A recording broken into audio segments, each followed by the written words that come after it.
கிளினிக்கு வர எல்லா பேஷண்ட்ஸும் பொதுவாக கேட்குற ஒரு கேள்வி, டாக்டர் ஒரு நல்ல மல்டிவிட்டமின் சொல்லுங்கள். எல்லாருக்கும் நான் சொல்கிற ஒரே பதில் முட்டை.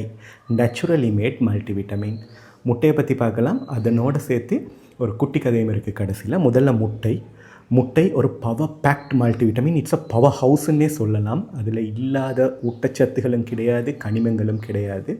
விட்டமின் சியை தவிர அத்தனை விட்டமின்களும் அதில் உண்டு. Vitamin A, D, E, K, vitamin B1லேருந்து B12 வரைக்கும் அத்தனை விட்டமின்களும் உண்டு. Calcium, phosphorus, magnesium, selenium, zinc அப்படின்னு சொல்லி அத்தனை வகையான கனிமங்களும் உண்டு.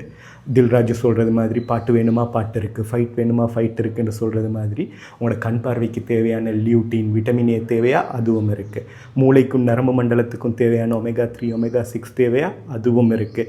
கோலின் தேவையா அதுவும் இருக்குது. ஹோமோன்கள் உற்பத்திக்கு தேவையான நல்ல கொழுப்புக்கள் தேவையா அதுவும் இருக்குது. மசில் பில்டிங்க்கு தேவையான அமினோ ஆசிட்ஸ், ப்ரோட்டீன்ஸ் தேவையா அதுவும் இருக்குது. அதில் இல்லாத எதுவுமே கிடையாது. மஞ்சக்கருவோட சேர்த்து சாப்பிடலாமான்னு கேட்டால் நிச்சயமாக சாப்பிடலாம். நீங்கள் சுகதேகியான ஹெல்தி இண்டிவிஜுவலாக இருக்கும் பட்சத்தில் பயப்படாமல் ஒரு நாளைக்கு ஒரு முழு முட்டை சாப்பிடலாம். சப்போஸ் நீங்கள் ஒரு டிஸ்லிபிடீமியா இல்லைன்னா ஒரு இருதய நோயாளியாக இருப்பீர்கள், ஆனால் உங்களோட குடும்ப வைத்தியரோட ஆலோசனைப்படி ஒரு கிழமைக்கு எத்தனை முட்டைகள் சாப்பிடலாம்னு அவர்கிட்ட கேட்டு உங்களுக்கு அத்தனை முட்டைகள் சாப்பிடலாம். அப்படி இருக்கும் பட்சத்திலும் கூட குறைந்தபட்சம் ஒரு கிழமைக்கு 3-4 முட்டை பயப்படாமல் சாப்பிடலாம். நான் சொல்கிறது முழு முட்டை மஞ்சக்கருவோடு. இப்போ அந்த குட்டி கதைக்கு வருவோம். நான் நூரலியாவில் வேலை செய்கிற காலத்தில் சர்ஜிக்கல் வார்டில் ஒரு பெண் அட்மிட் ஆகியிருந்தால் சுமார் 30-35 வயது இருக்கும். அப்போது ஹாஸ்பிட்டலால் மதிய உணவு கொடுக்கறது வளமே அதில் முட்டை இருக்கும்.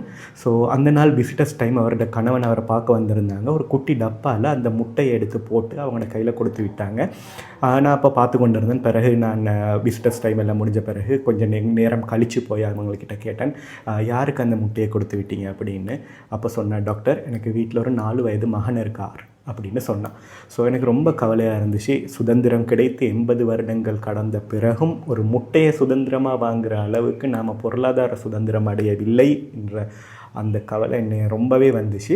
ஸோ அந்த டைம் 2023ன்னு நினைக்கிறேன். அப்போது ஒரு முட்டை 60 ரூபாய் வரையில் போச்சு. இப்போ ஒரு 45 ரூபாய் வரை போகுது. இன்றைக்கி தேதியில் ஒரு நாளைக்கு ஒரு முட்டை காசு கொடுத்து வாங்கலாம் அப்படின்ற நிலைமையில் நீங்கள் இருப்பீங்கன்னா நீங்களும் உண்மையிலே ஒரு பணக்காரர் தான்.